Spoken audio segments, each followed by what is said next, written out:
Saya ini Wakil Bupati. Kenapa Pak JM ini mengajak kita tanam sawit? Pertama, lahan ini kan semakin kecil, manusia bertambah terus. Kalau beliau beli terus, bukan berarti beliau tidak bisa beli ini lahan yang ada di Konsep. Beliau sanggup beli.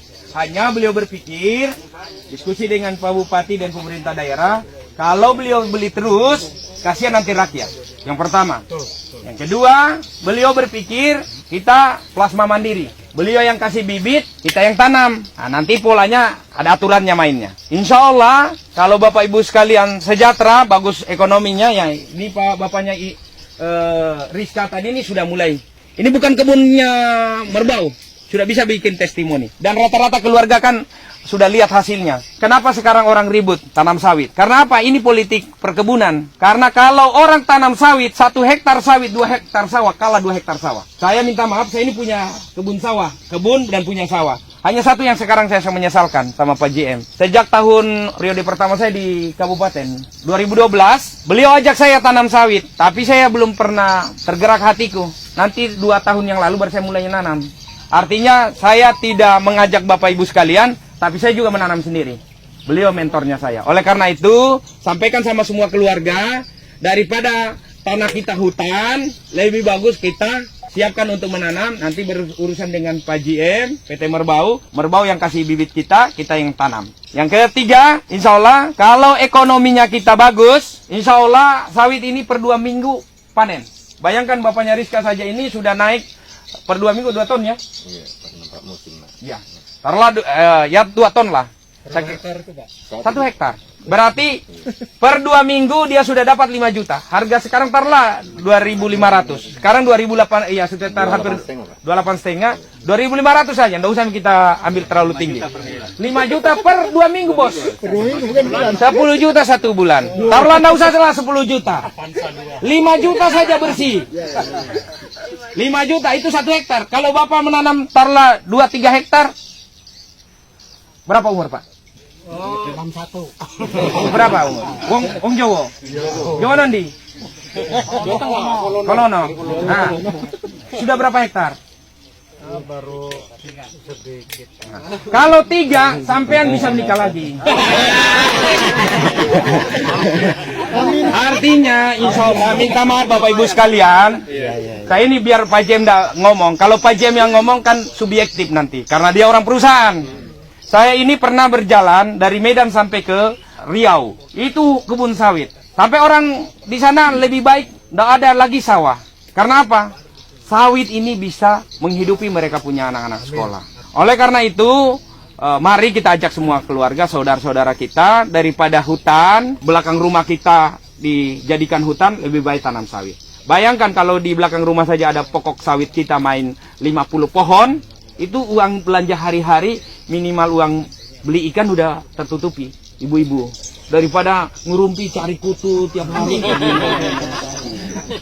Ya Bu, nah, insya Allah, saya ini minta maaf. Kalau ada orang yang bilang bahwa tanam sawit itu kering, itu hanya politik perkebunan. Hutan di Malaysia itu, kan di Singapura itu tidak ada hutan, dia kan pulau. Dari Singapura saya ke Malaysia itu tidak ada lagi hutan seperti yang kita dari Kolono datang ke sini, masih ada di Pupi, masih ada sebagian Jati, kita lihat hutan-hutan. Di sana tidak ada lagi, yang kita lihat hanya pokok sawit. Pertanyaannya kemudian apa yang saya mau bilang?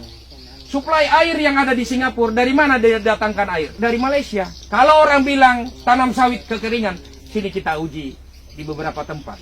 Tidak ada, itu hanya bohong. Karena apa? Politik perkebunan. Karena kalau orang semua kita longgarkan ini nanam sawit, tidak ada orang mau nanam tanaman lain. Minta maaf, hasil nanti keluarannya sawit ini, selain CPO ini banyak turunannya. Turunannya minyak goreng. Turunannya nanti ini lagi diuji coba bahan bakar, biodiesel dari minyak nabati. Kalau ke depan ini kan akan hilang ini biofosil, sumber dari perut bumi ini. Ya gas apa semua itu kan bio apa? Ya. Ini akan habis. Sementara dia itu tidak terbaharukan, tidak bisa diadakan lagi. Kalau sudah dikerok, sama ini nikel-nikel semua sudah dikerok habis, tidak ada lagi. Tapi ini insya Allah selagi kita masih nanam, insya Allah 25 tahun kemudian replanting, tanam baru lagi.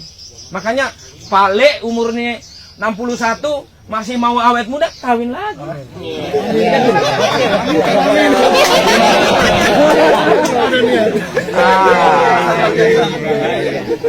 Ini perlu saya usul ini yang mulia, berhubung saya atas nama masyarakat transmigrasi. Nah ini mungkin dulu itu ada kesalahan teknis bahwa Wawusu itu lahan 2-nya itu diklaim dengan kehutanan. Ya. Sedangkan transmigrasi itu yang seharusnya itu paket, ada pekarangan, ada lahan 1, ada lahan 2. Ya. Terus bagaimana ini yang mulia solusinya itu? Insya Allah ini kan lagi ada penurunan kawasan hutan, sampaikan sama Pak Desanya, buat usulan penurunan kawasan hutan. Saya ini wakil bupati yang baru, tapi saya tidak lepas tangan dari apa yang sudah dilakukan bupati terdahulu. Kesalahan dulu mengusulkan pengadaan transmigrasi tidak dilengkapi dengan penurunan kawasan yang diusulkan untuk lokasi transmigrasi. Sama di UPT Roda, UPT Olihe, UPT Amohola, kejadian sama itu. Artinya SK transmigrasinya keluar tidak dibarengi dengan lokasi transmigrasi dipetakan. Itu kejadiannya. Tapi insya Allah nanti disampaikan sama Pak Desanya, Pak Desa buat usulan. Saya baru ketemu dengan, bentar foto dengan saya, bilang baru ketemu dengan Wakil Bupati. Beliau menyampaikan kita buat usulan untuk penurunan kawasan hutan di wilayah itu. Dengan alasan, sampaikan, pertama kami tidak ada lahan 2. Lahan 2 yang ada ya? Lahan 2 tidak ada. Sementara yang ada hanya lahan pekarangan dan lahan 1, lahan 2 belum ada. Nanti dibuatkan suratnya, berapa kakak dan berapa yang dimintakan untuk diturunkan. Insya Allah nanti kita mengusul. Karena ini kewenangan kementerian, bukan kewenangannya kabupaten. Insya Allah. Beliau ini insya Allah bukan pejabat negara, tapi kesibukannya banyak. Bukan berarti beliau tidak mau ketemu masyarakat, tidak. Karena beliau juga harus mengurus perusahaan. Monggo kalau ada yang mau ditanyakan, mumpung lagi ketemu. Yeah. Kami di Wawonua itu ada sedikit permintaan, itu masalah persoalan jalan Pak, yang masuk ke kebun kita. Karena ya kita tahu sendiri kalau kita punya kebun terus tidak ada jalannya Pak Wakil, itu kira-kira bagaimana? Artinya kalau bisa dicarikan solusi, walaupun itu kredit, karena bibit juga kan kredit, jadi jalannya juga kalau bisa ya. Saya potong. Gini, kalau jalan itu, pertama nggak usah bebankan bisa dana desa. Dana desa itu 32, bisa buat jalan. Hanya memang ada estimasinya berapa hektar. Sampaikan di desa, kalau Pak GM semua yang tanganin, ya nanti beliau yang jauh sebentar. Sekarang Pak dengan adanya COVID, itu kan lebih banyak lari ke situ Pak. Jadi sisa berapa saja yang tersisa untuk fisik. Jadi kalau untuk jalan pun untuk tahun-tahun ini, ya nggak tahu nanti kalau sudah lepas COVID, barangkali begitu. Jadi kalau jalan yang baru dibikin, itu biasa kewajiban dari pemerintah daerah dalam hal ini, baik itu dikerjakan oleh desa, ADD maupun kabupaten. Jadi awal pembentukan jalan itu bukan ranahnya perusahaan, kecuali kalau memang di situ ada akses jalan untuk perusahaan. Tetapi untuk jalan-jalan yang sudah akses, sudah ada, terus kemudian bapak-bapak perlu mengeluarkan uang, itu kami bantu perbaikan jalannya. Kami tidak menutup untuk perbaikan jalan untuk sawit yang sudah berbuah. Jadi jangan sampai nanti belum berbuah, ini jalan dipakai untuk ngambil pasir, kayak di Lekandonga itu, kami yang disuruh memperbaiki terus.